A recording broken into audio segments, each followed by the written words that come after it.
Old and in the Way, Sisters. Laugh and learn with me, Janet. And me, Nancy. The Bitchin' Sisters. As we tell it like it is, the way it was back then, and the mess we're in now. We're growing old in a new world with skyrocketing costs, crazy fashions, changing norms. And I have to remind you, with limited time left, we've got some practical ideas that might work for you. And we definitely have some opinions that you might have too. We'll entertain you and inform you. Let's look back at how it was and ahead to what's coming. And if you're young, maybe you can learn something from your elders. Supposedly we're wise, but we've definitely been there and done that. Yep.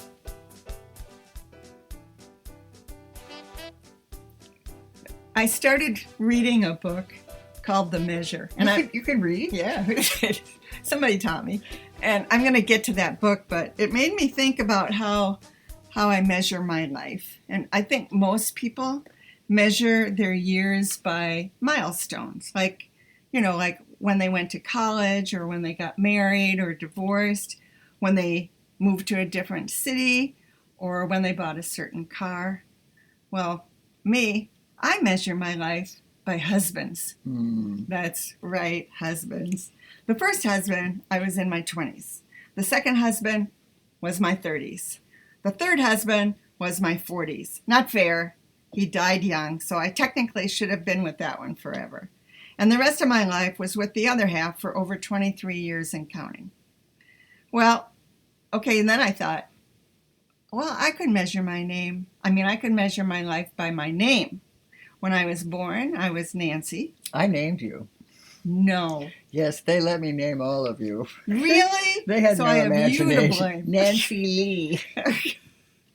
Oh boy, now we get to the butt of it. Well, in college, I shortened it to Nan.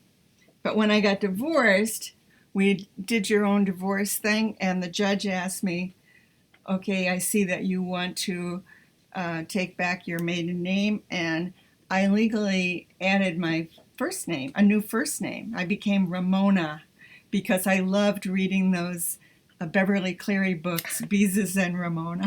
That is crazy. And then when I remarried, I went back to Nancy because he always knew me as Nancy. And I didn't want to have to tell the story of why I'm Ramona, blah, blah, blah. Okay, so whenever anyone calls and says my name, I know which part of my life is being addressed. How convenient. I know. It's like the milestones. And don't even ask my last name. It changed so many times that the IRS sent me a letter once. And they said I was sharing my Social Security number with someone. And I wrote back, I'll tell you who. Yeah. I never expected that. And when I got a job as a teacher, the principal went to the school board and all my diplomas were in different names. And he said, don't worry about it. She's a great teacher. Just hire her. I had no idea the repercussions. Well, all that aside, I just finished reading this book by Nikki Ehrlich, and it's called The Measure. In her 2022 novel, she poses a question everyone in the world over 22 has to wrestle with. When a 6-inch by 3-inch box appears on their doorsteps. And the question is, will you open the box?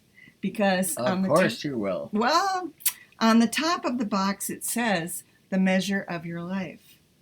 And if you open it, just like Pandora's box, you will be unleashing something you might not wish you had. How long your life will be. Now think about that. Inside will either be a short string or a long string. The shorter the string, the closer to death you are, and vice versa. So in this scenario, the measure of your life is predetermined by the length of the string. It's not about how you lived your life, but rather how long you will live it. You think you'd open the box?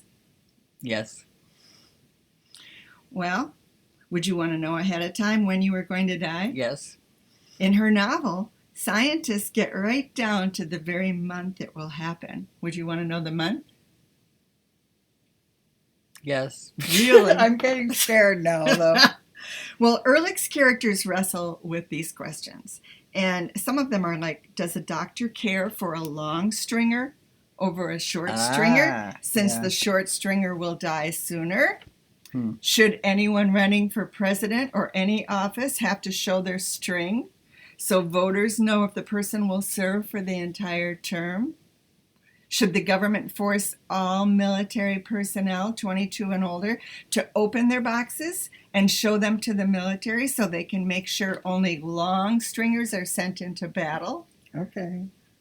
And would you avoid dating or marrying a short stringer if you were a long stringer for fear the spouse will leave you with kids and bills and spouseless at a young age? Should you even have kids? I mean, it really opens up a plethora of questions. So Ehrlich creates a world that shows her characters having to deal with these questions and more. And it caused me to pause and wonder what I would do. Just how would I measure my life if I was a short stringer? Would it be by husbands anymore? Hardly. Or by milestones or places you've lived? No, I doubt it. When you know when you are going to die, everything changes, I think. How you spend each day, who you spend it with, which events take on more or less importance, why argue about something with your spouse. So after reading The Measure, I decided that I would start measuring my life by how well I filled it with the people and the activities that I love. When I was working, I loved my job, raising children to be peaceful, caring individuals who loved learning. And you were always a teacher. Yeah. Correct? If I wasn't compromised physically, I would still be doing that. Every day I try to be an example of my moral and religious values. Try is the key word here. And each day I spend a lot of the morning in nature, which is really important to me, with animals and plants. And I find time to do the things that I love: reading, cooking, writing, knitting, gardening. I'm pretty thankful for my life, and at this stage I'm enjoying it immensely. It's quiet, it's predictable, which I really like, and it has a steady rhythm to it. I'm loved, and however long I live, I'm going to try to give back more than I take from it. Today on my way here, Janet, I saw this little turtle crossing the road. Oh, you did stop? And I turned around, and it was at a curve, so it wasn't a good place. But there was the turtle trying to get across, and he had already put his head in, and just, it was sad. And there were two semis coming, and I got out. They missed it. I got out and took it across and put it down, and then got back in. And I tried to do something good each day. You're clearly a better person than I am. Although I have taken a shovel out and gotten like dead coons out of the middle of the road and put them on the side so that owls won't get killed. Yes, okay. yes, I do that too. I'm not all bad. I don't take a shovel. I just drag them over. But yeah, I thought, I'm glad to know that you do that. We must have that in Not common. every time. Okay, I admit, not every time. So I ask you, our listeners and readers, how would you measure your life? What if you had a short string? In what ways would that affect your choices for living your life? And if you had a long string, how would that impact decisions to make regarding your life? Would you choose to know the length of your string, or would you prefer not to know? And how would you act towards those with short strings? Yeah. Well, obviously you are a much deeper thinker than I am. You are younger. You're the smart sister. I'm the dumb sister. No, you're not. But You're anyway. the art Yeah, but related anyway. teacher. But in thinking of measuring my life, well, just recently I was saying to my husband, Mark, I've been with you over half my life. We've been together 42 years. I'm 80 years old. And that was just kind of shocking to me. And then for some reason, I started counting up all the places I'd lived, because I've been in the same decrepit old log cabin here in Lafarge in the woods for 42 years. Wow. Before that, I lived in 16 different places. Wow. And that just seems so, like, what did I get out of that? That was strange. But here I'm happy, I'm at peace. But there's something else. It's not a string like you're talking about, but I make these lists. And I make them by the week or 2 weeks. And when I write them out, I'll have days that I know I'm going to take my exercise class. I'll have days when I know I'm going to have a meeting with people or whatever. And by writing it down, I feel like, in one sense, I'm saying, I'm going to be alive. This is going to happen. As long as I keep going with these lists. Oh, it's like a to-do list. Yeah, a to-do list. Um, and things that are happening in my life that I have to remember.